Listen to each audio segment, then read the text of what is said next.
Welcome, everybody, to Uncut Nonsense.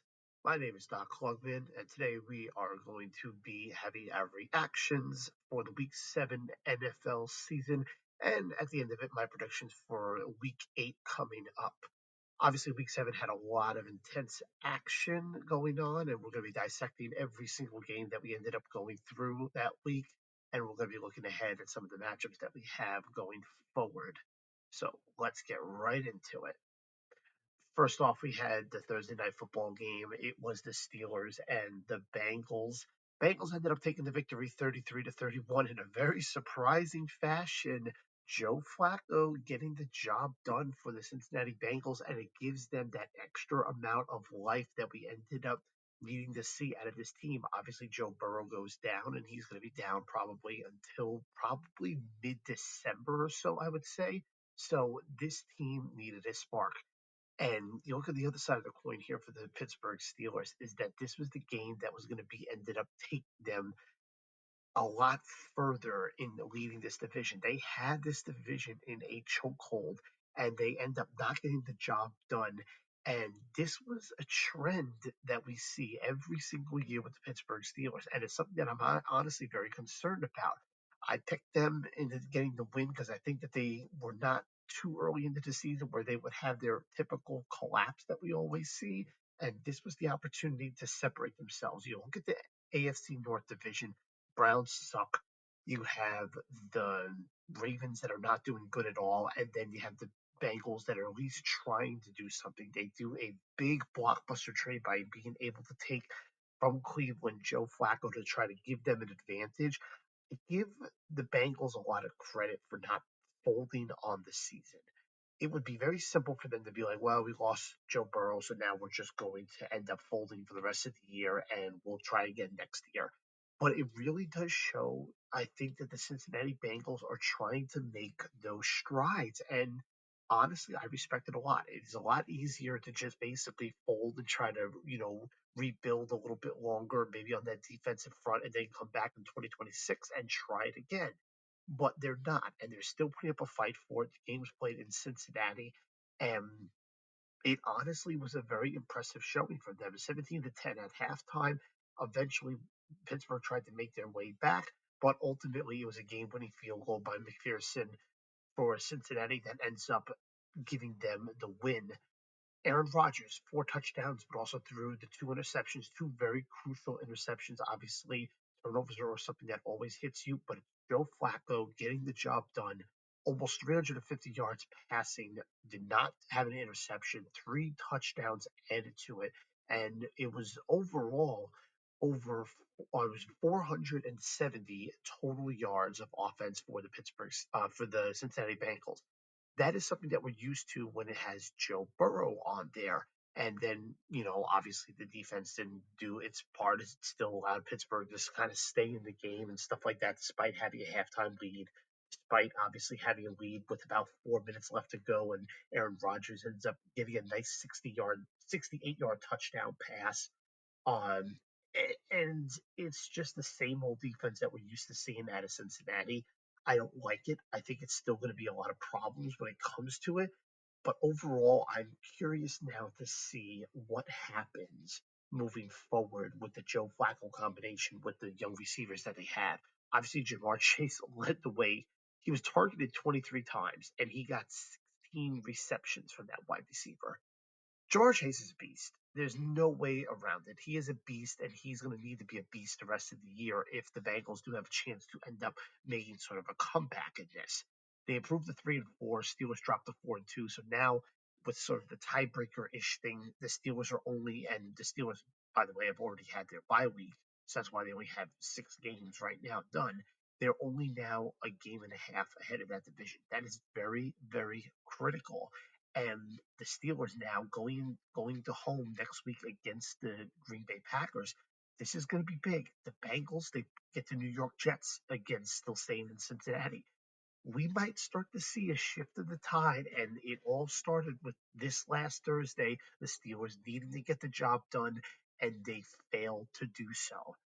Aaron Rodgers, I feel like although he does do a lot better than he did a few years prior with the Jets, I feel like we are starting to see more of those simple older mistakes that we're starting to encounter with him.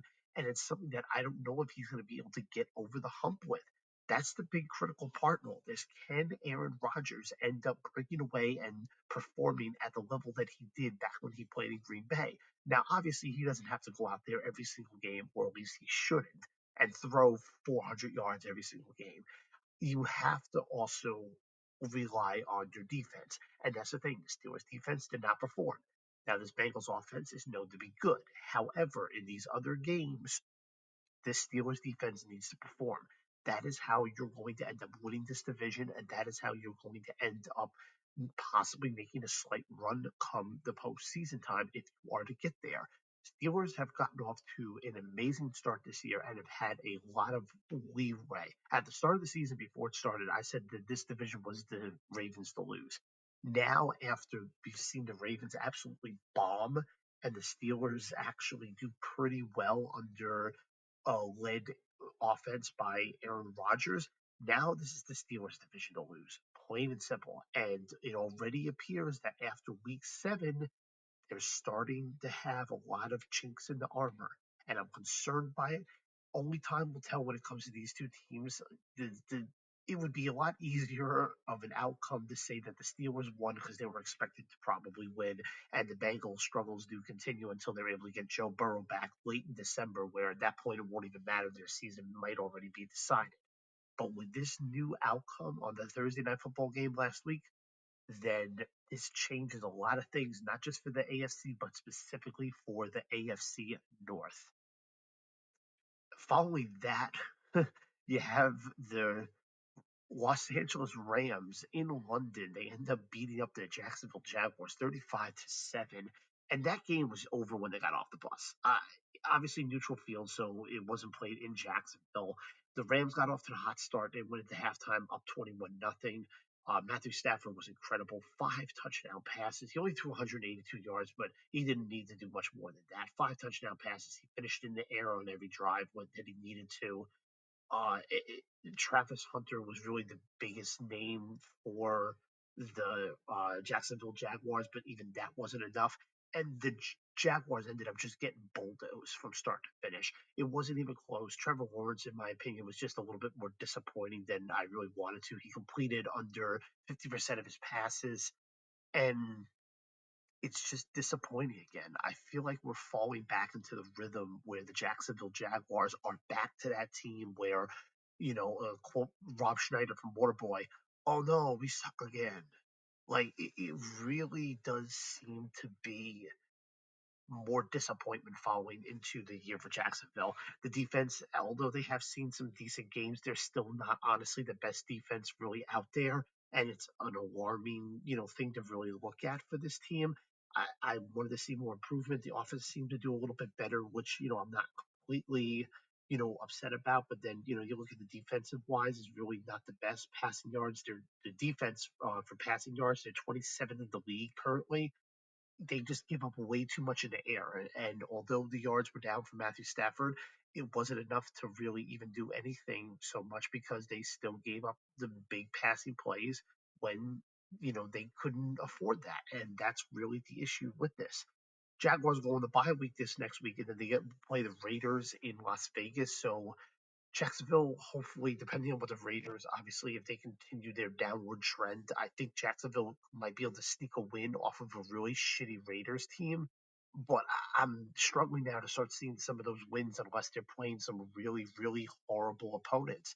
As for the St. Louis, as for the Los Angeles Rams, excuse me, the Rams are having to keep even pace when it comes to San Francisco, who's now 5-1, and Seattle, who I believe is 5-1 as well. So they're having to keep even pace with these teams.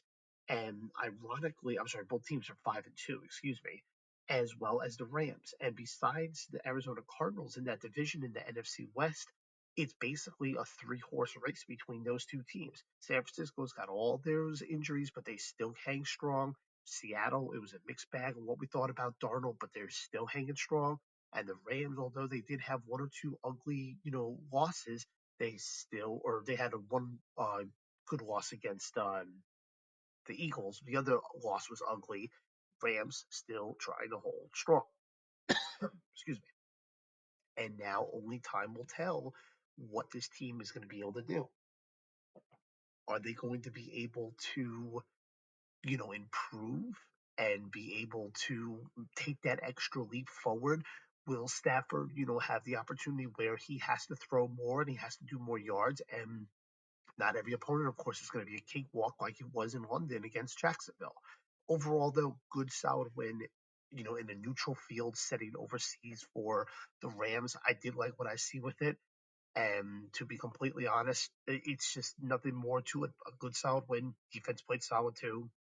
You have to drive that momentum going obviously into the bye week that they have. They both these teams go into a bye week. I guess an opportunity for them to travel back home and they don't have to rush into playing again on Sunday. Not every team that plays overseas gets that luxury.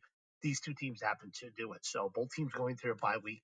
Rams are feeling a lot better. I think Jacksonville's feeling kind of low, and the only thing that they have something to look forward to is that they get to play the Raiders in 2 weeks.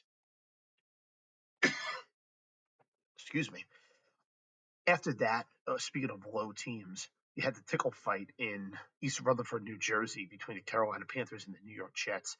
And I'll give credit when credit's due. 3 straight wins for the Carolina Panthers. They are playing enough. They're playing good enough. There are times where they end up having, these moments of like, oh yeah, they did really good. This is actually a really competent football team. And then there's times like this where it's like you played the Jets, but you basically, punch below your weight class in order to keep even pace and make this game a lot closer than it was. The Jets we all know is terrible. Jets fall to 0-7. Justin Fields was benched at halftime. Aaron Glenn is just an abomination of a coach. And this is even 7 games in. Now, I know a lot of people want to give him grace. Some people want to see him out the door tomorrow. But Aaron Glenn is a joke of a head coach. He needs to go. This is the second straight week where the Jets have had the ball. And right before halftime, they choose to just sit on it when they are in. They're not like they're backed up at their own 10, so they just eat the rest of the clock. This is a team that's driving around midfield or their own 40 or something.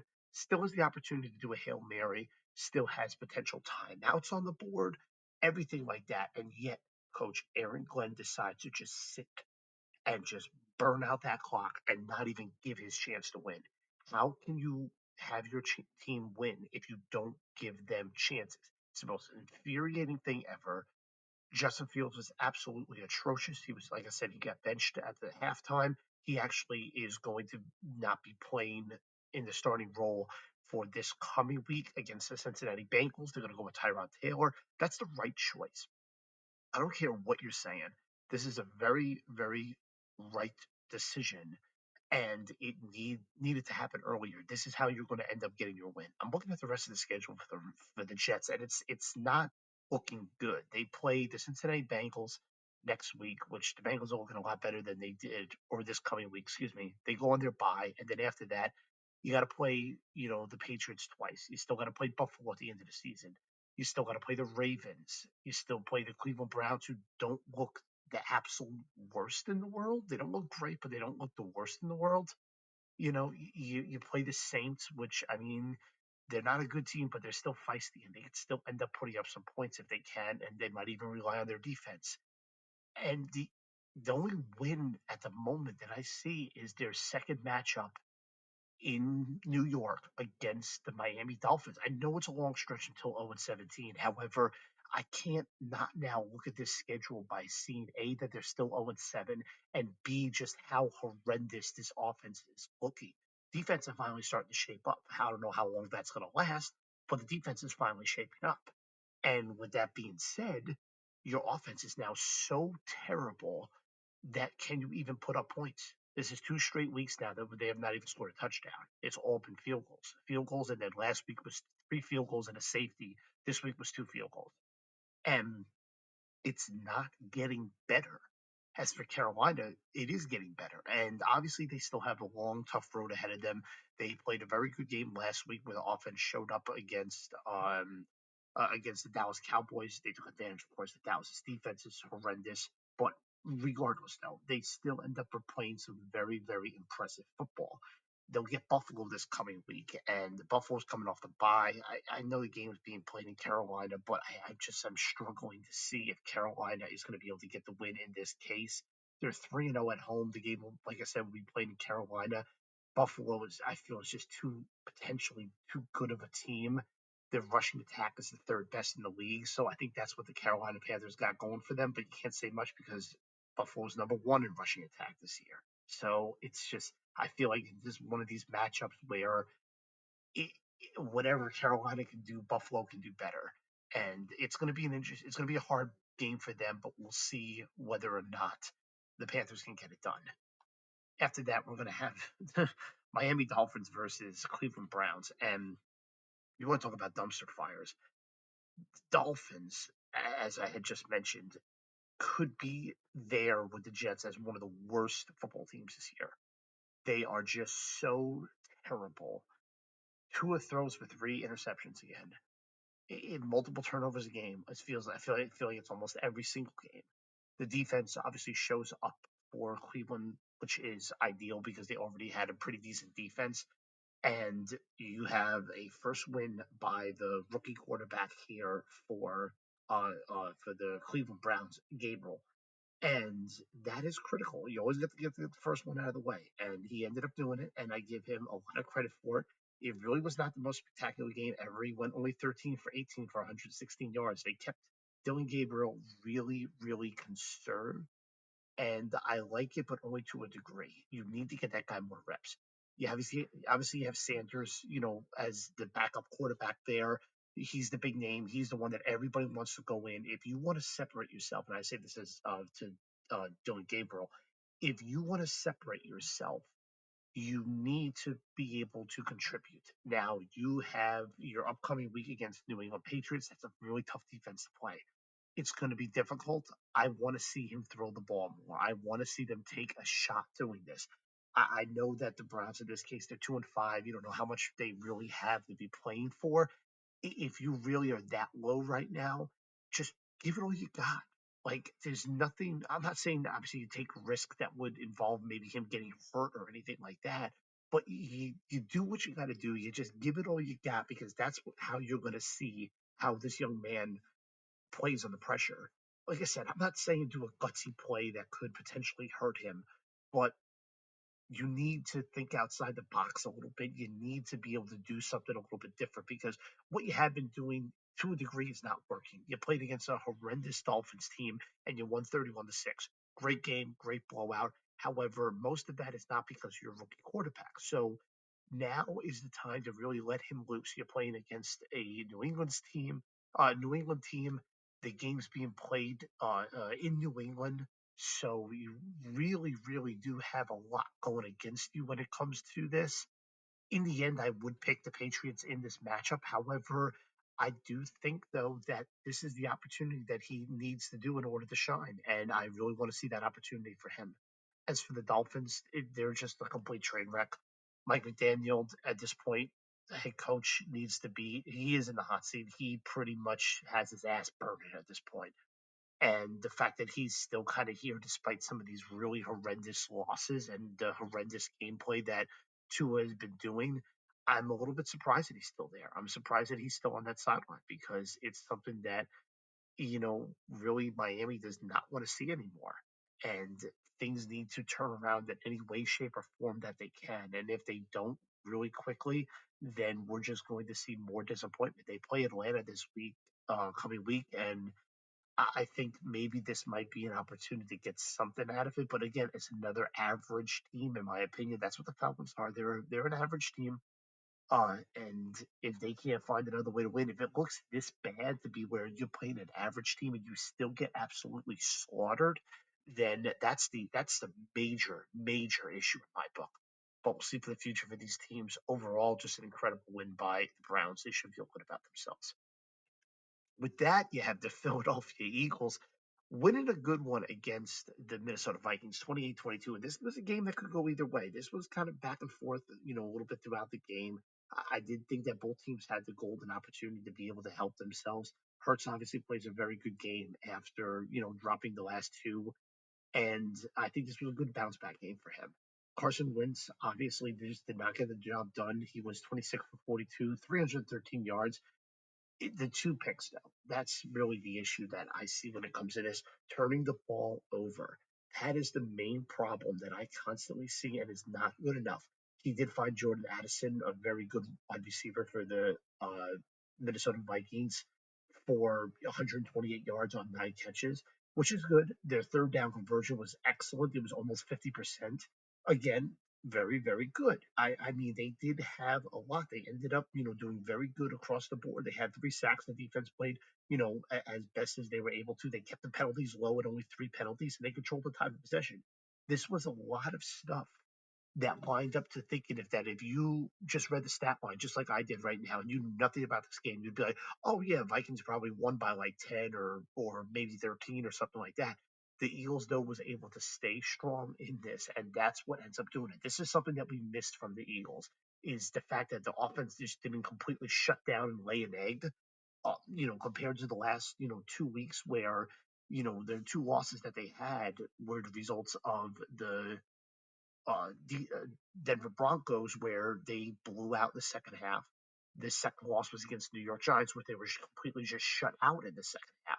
This time, they were able to play consistently throughout the entire game. 4 quarters, all 4 quarters. I mean, it's boring, but all 4 quarters they got a touchdown.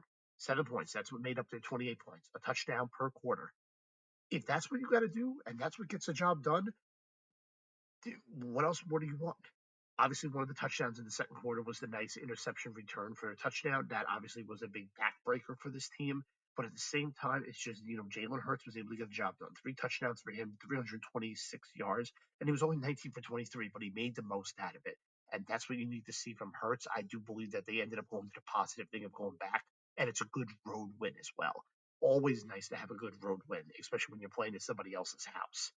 Now, with that being said, Eagles go back at home. They're going to play the Giants. This is playing the Giants for both times in 3 weeks. Giants last time it was in New York, and the Giants by the time the end of the second half came, it basically they embarrassed the Eagles. Eagles now get their opportunity to get the revenge.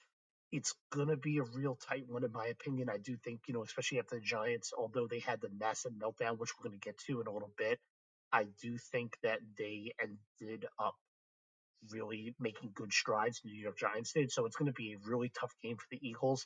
I think if they continue this positive trend on the offensive side of the football, I do believe that we could have a lot better or at least a lot closer of a game this coming week between the Giants and the Eagles.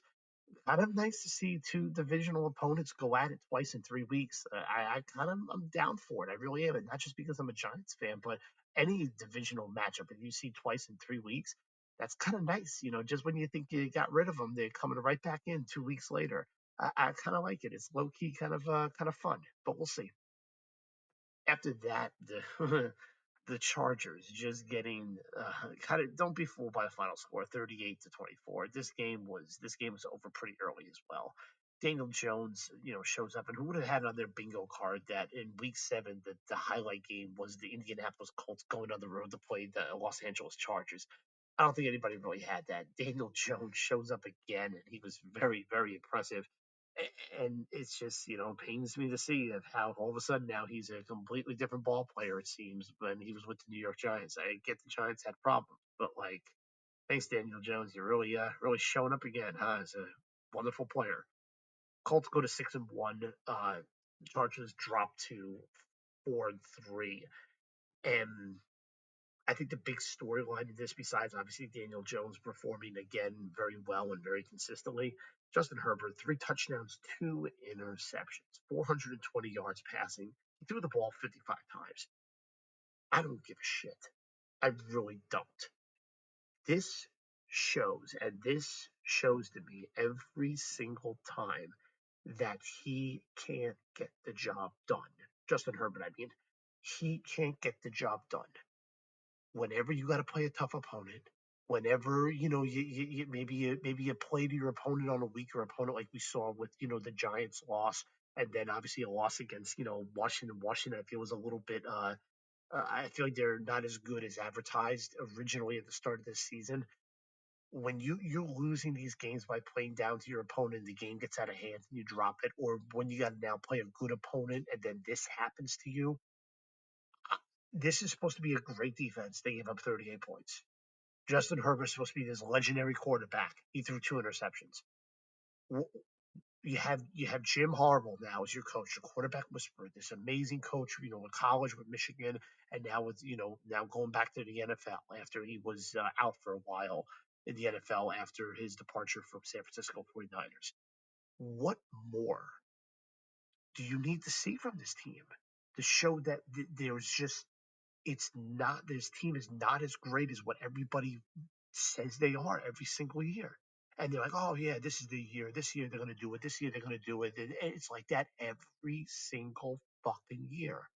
What more do you need to see from this team to realize that this team just might not be as good as what everybody's saying? Yeah, Herbert threw for over 400 yards, but you know what? He still turned the ball over. Yeah, this defense does pretty well against, certain aspects of their offensive opponent. But you know what? They still gave up 38 points this last week.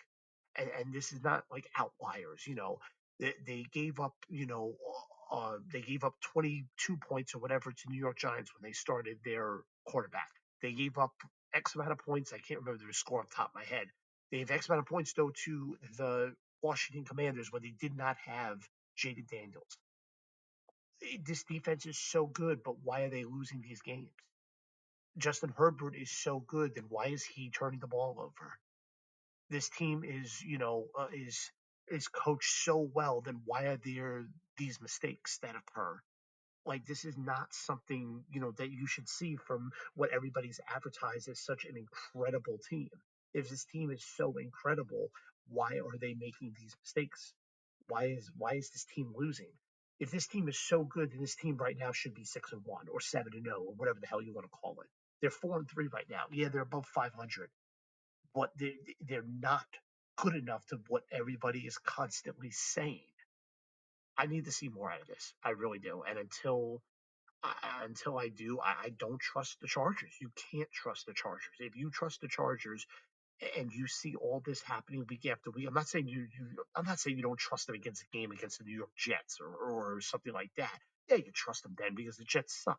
But against an average to above average or somewhere, back and forth in the middle, you're a fool if you completely put your trust in the Chargers because they have given nothing in return to it to give you that consistency that they should be trusted. All right, I'm taking a break. I need a beer, and we'll be right back. Houston and Seattle. I like this game. I really do. It just shows that Sam Darnold is thriving in yet another environment, even though a lot of stuff has been stacked against him. I know it's just one of those situations that we saw last year with Minnesota, where we're just waiting, for the clock to strike midnight and for him to turn back into a pumpkin. And I understand that. And you know what? That can honestly happen. I would not be surprised if that situation does happen. This is literally a carbon copy, but with a different team and different players around him in regards to what his progress was. Playing like an amazing quarterback, has one or two little, slumps. He lost his first game against San Francisco. San Francisco turned out to actually be pretty damn good too. So I'm not going to really, crap on him too much. This game was played obviously, late Monday night against the Houston Texans, and they get the win. Obviously, Texans too, not the best out there as well, but another great showing, especially from the defensive side for the Seattle Seahawks. 3 sacks for a total of 31 yards loss for the defense with Seattle. Obviously, they ended up getting a nice interception. Sam Darnold threw one of his own, but it's okay. Um, and just in general, they did very well despite having a very penalty filled game, and this is on both teams. 12 penalties on the Seahawks, 10 on the Houston Texans. It was just an overall messy game. Seattle turned the ball over 4 times, 2 interceptions and 2 fumbles, and still they controlled the possession. They basically hung through when they needed to. They held Houston's third down just 2 and 15, 1 for 4 on fourth down as well. So they were able to stop them when it mattered most. And that's really the key thing when it comes to this defense. Defense also held Houston to only 56 yards rushing. Overall defense, they say defense wins championships. And at least in this case, defense won you the game. Now, no Sam Darnold, back to him though, is that he has an off game, at least the team can still pick him up. And we did see it in other aspects, not as much against when he played for Minnesota, but I do trust him a lot more than I did at the start of the season. And it says a lot, really, because I didn't have a whole lot of trust in Sam Darnold, especially going to a new team under a new regime. And I thought it was just going to be another time where it might take more and more for him to adjust. But it ends up working out for him. And, I'm really happy for him in this case. As for, Texans, disappointment. It's been a disappointment all year. CJ Stroud, just another bad game from CJ Stroud. It's not good enough compared to what he did. It wasn't like he threw, 4 interceptions or anything like that. It wasn't like, he coughed up the ball 60 times or anything like that, but it's just not good enough compared to how he should be going into his overall third season. And frankly, I'm just disappointed with it all. Good win by Seattle, bad loss by, Houston, but it's all right. You can have both in that scenario. After that, oh, good Lord. It's a game that really, really hurt. I got a buddy who actually lives in Denver. He's been a friend of mine for a while, so we were talking back and forth. And I remember but near the end of the third quarter, I was texting him, and I was telling him, I'm like, oh, you going MIA? And then it went me that pretty much went MIA at the end of the fourth quarter, and it was just a mess. Giants defense are the ones to blame in this one. There's no ifs, ands, or buts about it. Dable as well falls to the blame. If you don't know the story, Giants ended up giving all 33 points up in the fourth quarter for one of the greatest comebacks for the Broncos. And we'll get to the Broncos in a second. There is positive behind this New York Giants loss. And it comes to the fact of where you appear to now have your quarterback, which is critical. That's the thing that matters. And you found your quarterback. And the other thing is that less than 2 minutes ago, they were down 33 to 26, I believe. And in other scenarios in the past where they have just basically gone 3 and out in their final drive and then turned the ball over on downs on the fourth one just because their offense was so terrible. They did get help with penalties, though I think it was 12 total penalties by Denver. Denver just played so sloppy. They deserve it to get the win by the amazing comeback. They don't deserve the win by how sloppy their team was overall and how much of a mess the defense kind of was, despite supposed to be being a really good defense.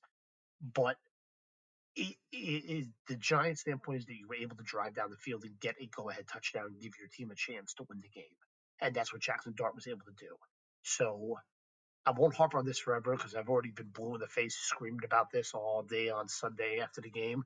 But it's a disappointing win, but I think there is promise moving forward, and it's showing a lot more now. As for Denver, two things come out of this. Number one, your offense have shown that they are very, very good and they can come back. They came back against Philadelphia a few weeks ago, and now they made an amazing comeback of 33 points in the fourth quarter by the Giants. This shows that their offense is legit and Bo Nix can get the job done. Yeah, maybe he has some off games in London against the New York Jets where things ain't going right or things are not going, but he does enough to give you wins. They go to 5-2. They're ahead right now in the division. It's something that you should be proud about. And the other part of it is the defense is starting to show some issues. They've given up, they had an incredible game against a horrible Jets offense last week.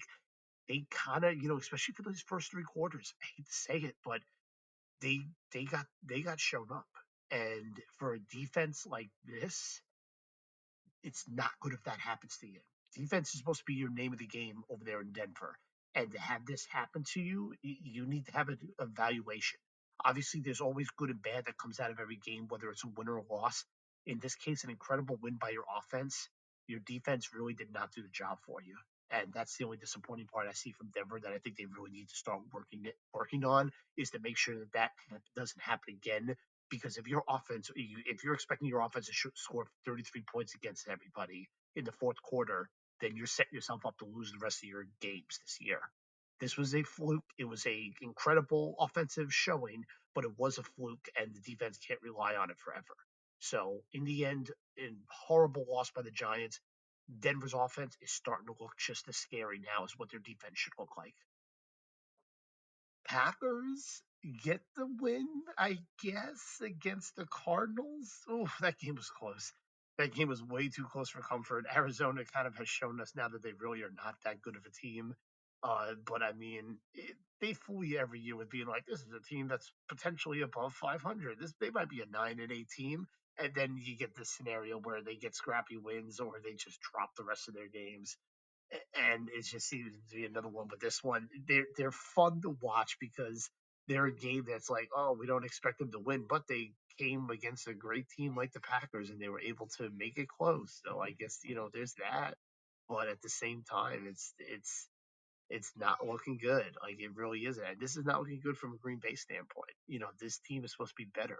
This team, same situation as we've seen all the time with the Chargers. Chargers were supposed to be better. They're not. Packers, they're supposed to be better, but I'm not seeing it, and that is the problem that I'm having every single game that goes by. This team is supposed to be a lot better. This team is supposed to be, the favorites, in the NFC or even going into the Super Bowl this year, and that's a big issue when it comes to that, and just in general, it's a problem and it needs to be fixed. It needs to be addressed. Overall, it is still a good win. I don't know how many times you're going to be able to get these wins. You're going to play Pittsburgh next week, and that game is going to be a tough one too. So we'll just see how it goes with them. Not much really to say when it comes to this game. It was a pretty vanilla game in my opinion. Obviously, every game is good. Every game has its moments, but it wasn't anything that maybe stood out to me where it's like, whoa, that happened, incredible. It just seemed to be a classic football game. Had its ups, had its downs for both teams, and it was just the better team won in this case.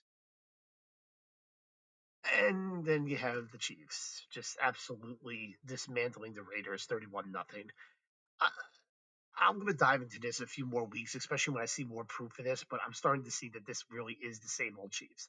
It really is. They had those slip ups in the moment. Obviously, they have Rice back, they have Worthy back, they have all these now hot receivers back. And the big thing that I've heard from a lot of people in sports radio is that it seems that the Chiefs are back to having fun. They were not having fun. They even made that clear that they were not having fun. They don't have the pressure of the three-peat anymore that they had lingering on them all of last year. And it seems like they're just back to having fun. And it's showing around them. Defense is showing up, obviously. They shut out their opponent. And then you have a situation where the offense is performing better now. They're not in their little slump no more. When we're actually looking like, oh, what's wrong with Mahomes? What's wrong with Kelsey? What's wrong with all of these players? And now we're finally starting to see that.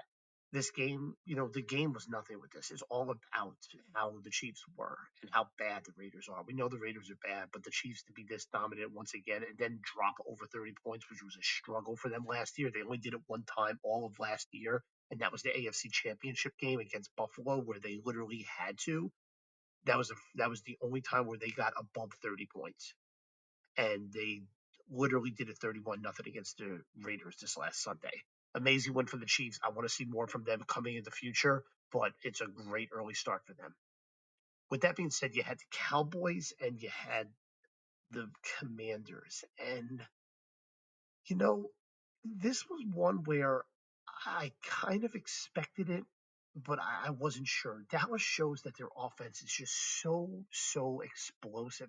And we knew this, but the fact that they're basically taking the game out of their defensive hands is very important because you could drop 44 points for your offense, which is absolutely incredible. And then you have the opportunity to basically make sure that your other offense doesn't beat you despite how terrible the defense is for the Dallas Cowboys. Because don't get me wrong, they're still bad. They really are.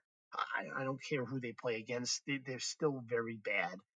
And the fact that now they're able to, at least in this game, to take to make sure that the defense did not hurt them, that's very critical. And they get the critical win in this one. The game was played in Dallas, and they basically double up on the Commanders. and it was overall a very good win. A very disappointing loss for the Commanders. Jaden Daniels returns after a few weeks of being injured. He only goes 12 for 24 for 156 yards. They basically make sure that he was kept at bay, which is very, very critical in these situations. The rushing attack for the Commanders was still good, 136 yards. So it definitely did have its moments of, it definitely did have its moments, of positivity. Obviously, let's not, shy away from the fact that the Commanders still scored 22 points, so we definitely can't, dismiss it. Washington's defense also had a safety this game, too, that added to it. So it does have its opportunity. At one point, Washington even was in the lead before things got out of hand. They were in the lead about halfway through the first quarter, and then Dallas took over. And that's the thing that you need to see when you do this. And it's something really that ends up, you know, you want to see more from Washington. Unfortunately, the problems with, injuries, Mariota had to step in that game as well. He threw a pick six. I don't know who the Commanders are, at least at the moment. I really don't. And I think there's a lot of questions going around them after an incredible season that they had last year. I think that a lot of this stuff needs to be addressed, from now until the end of the season, no matter what happens, whether they, make the playoffs, whether they don't make the playoffs, whether they lose every other game, whether they win every other game. I think it's just a lot of stuff need to be addressed on where this team stands because I'm getting a little concerned right now compared to how I was going into the season for the Commanders. I didn't think the Commanders were going to be making the Super Bowl this year, but I thought they would be a lot better than 3 and 4, 7 games into the season. We'll see what happens as they, go into their next game next this coming week. They play, they play the Chiefs on Monday Night Football. That's going to be a tough one. I'm going to take the Chiefs in that game. And depending on if the Chiefs do win that, it all depends on what the score is and how does it look at the end of the game. Do the Chiefs blow them out, or do the Panthers show signs that they're breathing and they end up, doing some positive stuff? We'll see. Bears and Saints, and this game to me was just another good win for the Bears. They won 4 straight, and we're seeing a lot of positive signs from them. I don't have faith in the Bears. I really don't. I'm starting to finally think that this team may be for real. And that's saying a lot because, like I said, I don't have. And the fact that obviously they did play a weaker opponent in the Saints, but regardless, they still did enough to get the win. Cam Williams didn't have a spectacular game. He threw one interception on top of that. The defense, though, definitely did end up hanging in strong, though, and that's what matters. They had Saints defense. I'm sorry, the Bears defense had 3 interceptions. They also forced a fumble. They also kept the Saints to 3 for 10 on third down, and they stopped them on fourth down twice. Don't be fooled by the 26-14 score. It definitely could have been a little bit more out of hand based on what they did. I did want to see more, though. I needed to see a little less field goals than 4 field goals. It definitely could have been way more out of hand. Jay Booty was definitely the kicker for the Bears was definitely doing a lot. But at the end of the day, it's still a solid win against a bad Saints team. My only concern though is if you get that many opportunities against a better team and the other team still ends up putting up more than 14 points, you're going to be able to have to do more than just field goals. So that's the only concern that I do have. But it may be a fluke. It might have been just a fluke. Game was also played in Chicago. They still have plenty to cheer about. So great win by the Bears. Saints fall to 1-6, and it's just not getting better. And then they have to play Tampa Bay next now. So it's really not getting better. Patriots and Titans 31-13. This one I'll be really quick about this one because yeah, this is not all right. The Titans, after firing their head coach after about a season and some change, they are just showing that they really are just not a good team, and this is an opportunity for this right here. This could be a team that has one win at the end of the season. This might be all you have when it comes to that. They might have had that one fluke win against the Cardinals, and then this team as well could be on the bubble of being a 1-16 team as well come near the end of the season. And it's a shame. Obviously, you have a rookie quarterback in Cam Ward that's really, giving his all. He is. He's putting some effort in there. I don't agree with all the stuff that he says or does on the field or off the field and during press conferences. I know, talking about how his team is ass a few weeks ago.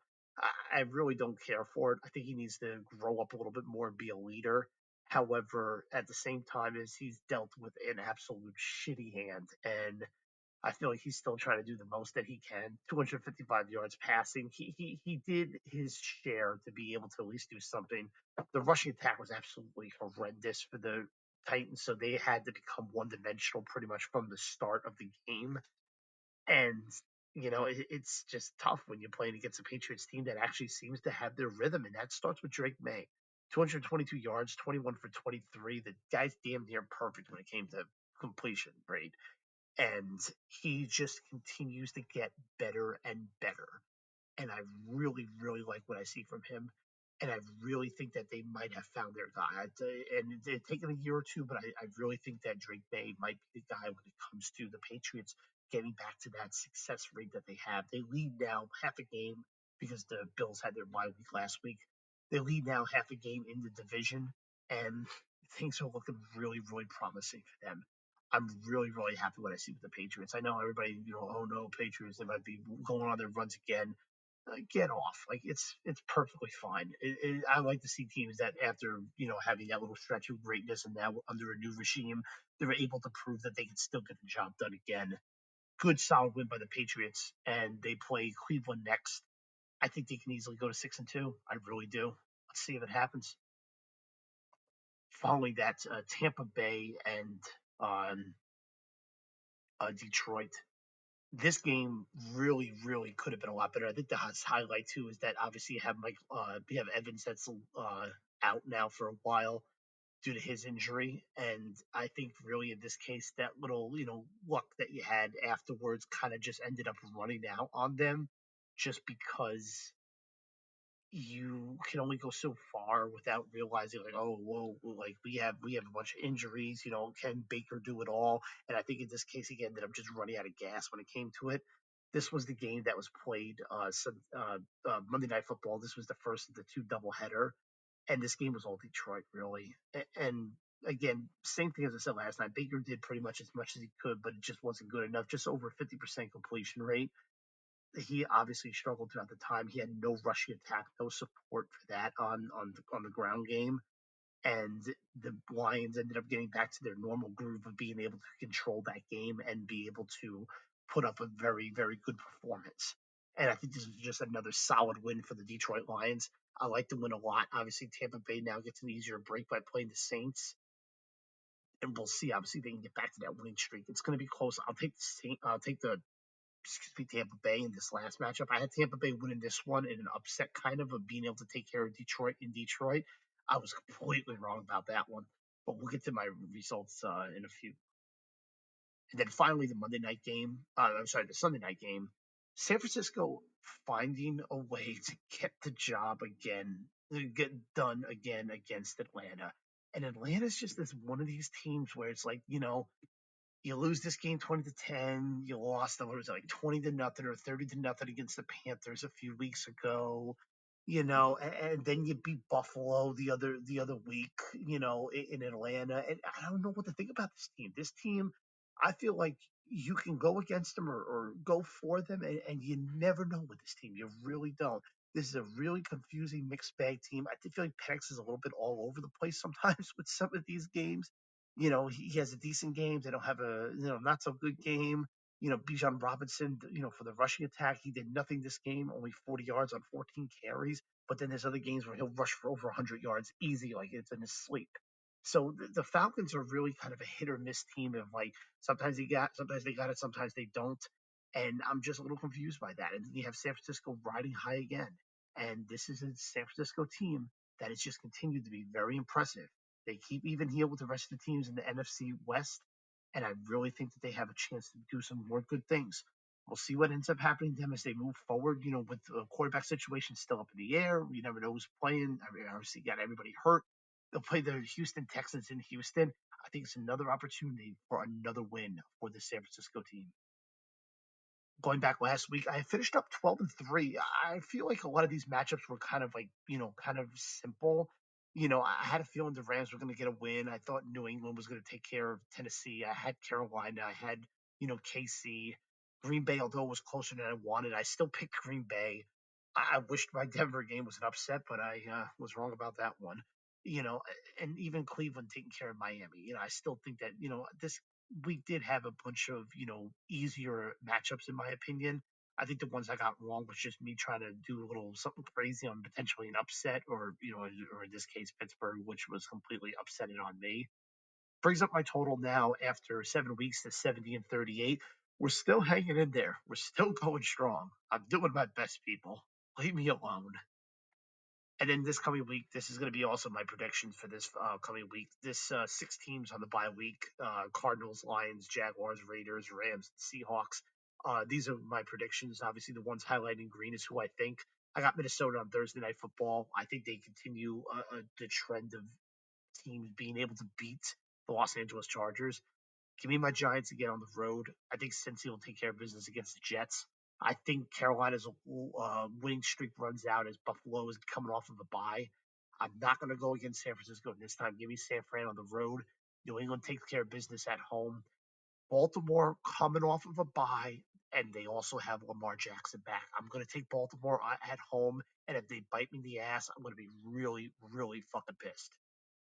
Atlanta basically has a bye week. Oh, I'm sorry, they're playing Miami. Give me Atlanta.